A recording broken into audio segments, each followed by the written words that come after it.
Turning screws out of bolt kit. Clean the toilet bowl. Place bolt kits into holes, the rubber washers into hinges. Insert the screws.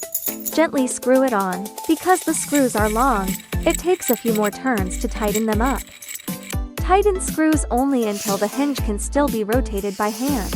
Hook the alignment scale and fix the hinges. Position the WC seat vertically. Adjust the toilet lid to align with the toilet and confirm hinge position. Remove the WC seat. Please continue to turn the screws until the bolt kits are fully expanded and tightened. Remove the alignment scale. Attach the stainless steel caps and insert the WC seat vertically.